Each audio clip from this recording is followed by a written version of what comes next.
Carson's name still conjures a spark of magic long after the studio lights have dimmed. Known to millions as the suave host of The Tonight Show, he maintained a private life as enigmatic as his on-air persona. Today, we're uncovering revelations from his biography, Carson the Magnificent, which peels back layers of carefully guarded secrets and personal struggles.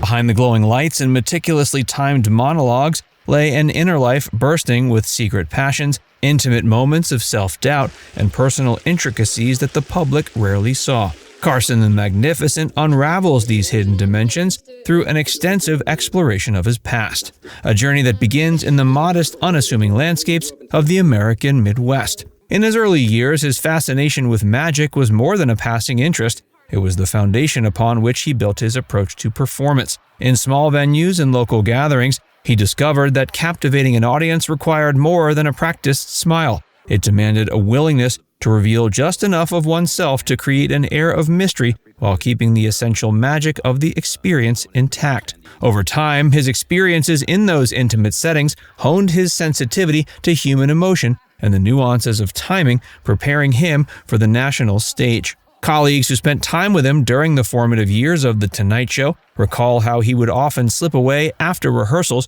to reflect on his performances, scribbling notes in worn-out journals that chronicled both his success and his setbacks. He frequently wrestled with the pressures of fame, even as he delivered flawless monologues night after night. Hidden away from the public eye were countless moments of introspection, quiet evenings spent alone with his thoughts, late-night phone calls with close confidants discussing the toll of perpetual performance, and subtle expressions of vulnerability that he guarded fiercely. The enigma of perfection and the price it demanded. I want to keep that. Let me have that. What do you want to keep it for? Souvenir, that's quite a thing to have. If you get one, you'll want to keep it.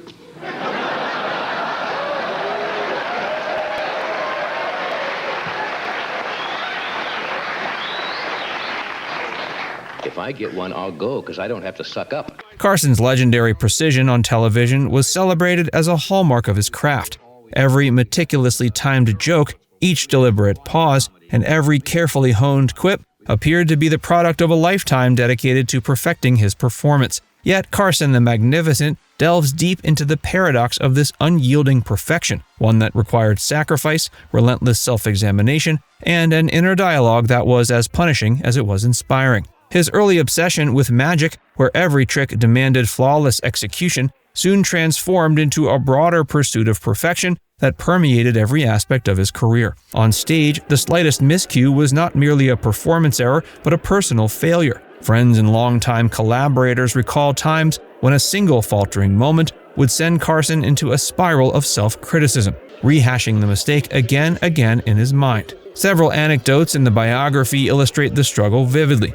In one instance, after a particularly challenging show that didn't go as smoothly as planned, Carson was reported to have isolated himself in his dressing room, watching and re-watching every moment of the broadcast on a muted television. His aides describe him as being almost visibly weighed down by the enormity of his own expectations, a man for whom each minute on air was both a public triumph and a private trial. Carson's battles with self-doubt were not confined to isolated episodes. They were an ever-present undercurrent in his daily life. The biography details his habit of meticulously annotating every show, jotting down notes on how a joke could be sharpened or a pause better timed, even when the performance was considered a success by all external measures. Secrets, scandals, and the private cost of public success. Well, I guess this week's or this month's. This comes out every week. What? Comes out every week. Well, I don't know whether it's this week's. But you said this month. It could be this month. Well, it's one of the weeks. 4 of them this month. You must have about all the money you need now.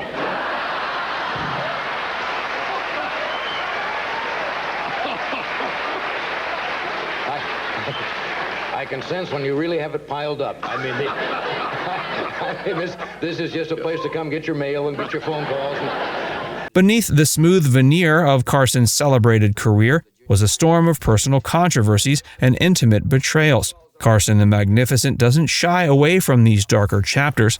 Carson's public life was a parade of laughter and applause, yet his private world was marked by episodes of deep personal conflict, volatile relationships, and moments of profound regret. The biography recounts several instances where the pressures of maintaining a flawless public persona collided with the realities of a turbulent private life. For example, his multiple marriages, each marked by its own set of challenges, offer a window into the personal sacrifices he made in the name of success. Recollections from close associates describe heated arguments and tearful reconciliations that underscore the emotional cost of living a life lived in the relentless glare of public attention. His colleagues recall heated backstage confrontations during which his sharp wit was replaced by cutting remarks and a palpable sense of betrayal. One particularly harrowing account details a night when a minor disagreement escalated into a prolonged outburst, leaving several longtime staff members shaken and questioning the man they had admired for decades. These moments were compounded by Carson's struggle with alcohol, a vice that, according to confidential sources, sometimes undermined his otherwise impeccable control. In private gatherings, the laughter that characterized his public image gave way to somber reflections and candid confessions of personal regret. Carson's storied career was his unwavering belief in the transformative power of illusion. From his early days performing magic tricks in small, intimate settings to becoming the undisputed master of late-night television, Carson's journey is a masterclass in the art of staged reality. His early passion for magic was never a mere diversion. It was the cornerstone of his identity, a tool through which he could shape public perception and control the narrative of his own life. Carson's public persona was carefully constructed through years of deliberate practice and ingenious artistry. Every gesture, every carefully timed pause, every nuanced expression was part of a larger performance designed to create a seamless blend of humor and mystery. This skill in creating illusion extended far beyond the realm of magic tricks. It became a metaphor for his entire career, a delicate balance between what was shown to the public and what was deliberately concealed. His ability to compartmentalize the demands of a superstar persona from the internal complexities of his personal life was nothing short of remarkable. In private moments, he often discussed the philosophy behind his performance, that the magic lay in the art of controlled revelation. He believed that a successful act was one where the audience never quite grasped the full truth behind the smile or the well-timed joke. Navigating legacy and the unyielding demands of memory. And men, if your wife drives a Volkswagen, you better make sure it is tuned good, because you know what happens when her rabbit dies. Why are we being so nice to these foreigners? Next thing you know, they'll want us to give the Pope a lift to work.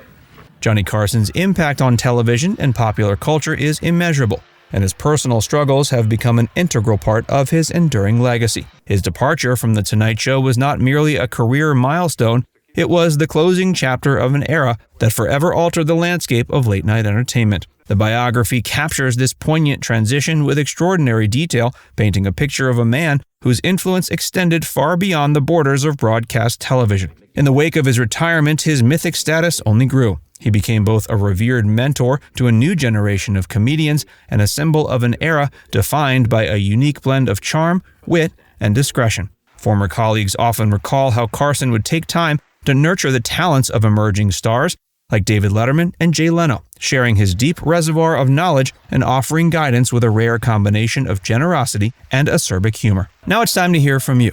What do you think defined Johnny Carson as a man beyond his television persona? Let us know in the comments section below.